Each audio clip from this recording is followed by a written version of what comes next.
Hello guys, we are back with our next lecture. In this lecture, let us go through the next question. Okay, so this question belongs to GATE CSE 2005. The given question is let A be a set with n elements. Okay, let C be a collection of distinct subsets of A such that for any two subsets S1 and S2 in C, either S1 is a subset of S2 or S2 is a subset of S1. And this is not an ordinary subset, it is a proper subset also, guys. Okay, so what is the minimum cardinality of S? Okay, so this is a type of logical based question, right, to be clear. Yes, so for understanding, let us take a small example, guys.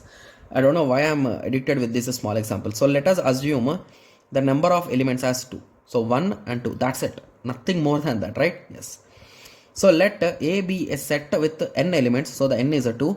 Let C be the collection of distinct subsets of A. So we are talking about subsets of A. So one could be empty subset, the other could be only one element, and the other could be all elements. So a total of 4 different subsets are possible.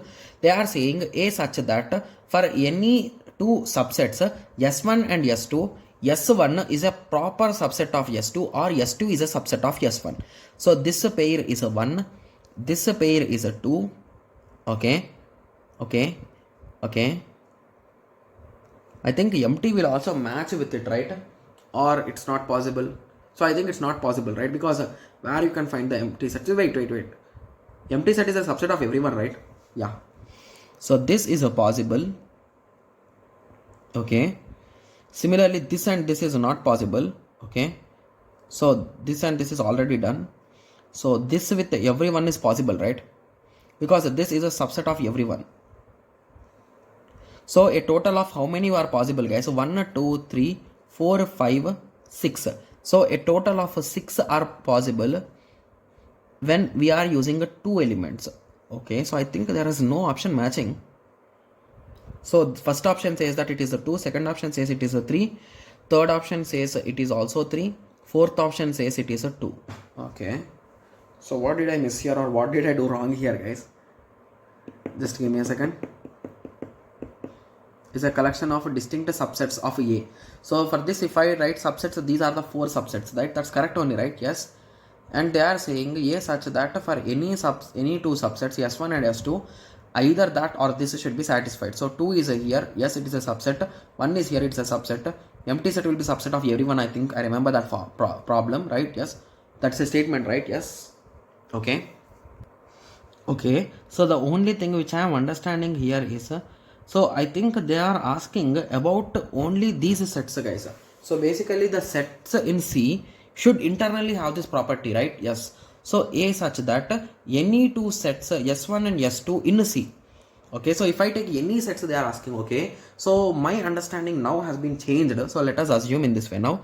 So the first set will be an empty set. After that, among this 1 and 2, I will be selecting any one guy. So let us select 1. So after that, we will have 1, 2. So the combinations will be more, but internally the cardinality will be only 3, right?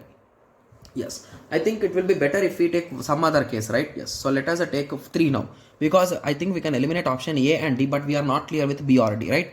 Yes, so let us take 3 elements now. So 1, 2 and 3. So the first possibility will be an empty set. After that, if I select 1, I am forced to select only 1, 2, 1, 3 in that way combinations. So I can select 1, 2. Okay, so I can select 1, 2. Okay, so empty set. After that, I will be selecting 1. After that, I will be selecting 1, 2. Okay, so can I select 1, 3, guys? Because 1 is here, it's okay. But if I select 1, 3, 1, 2, 3 is 1, 2 is not there, right? 2 is not there, right? So that is the reason why I cannot select 1, 3. So I will be selecting 1, 2, 3. So how many are available now? 4. So with this understanding, I think we can say that it is nothing but increment of 1, right? So B is the correct answer. Got it? Yes. So the only catch here is, which I didn't understand in the first case, is so they clearly told that the sets from S1 and S2 are taken from C. So I thought they are taken from the original set, but they are taken specifically from C. So that is the main reason why the result has been reduced from 6 to 3, guys. Got it? Yes. Because these sets internally, if I take any two sets, they will be subsets of each other. Got it? Yes. So now I hope everyone got a clear idea with respect to this question. So in the next lecture, let us continue with the next question. Thank you. Thanks for watching. Like, share and subscribe for more awesome videos like this. Thank you.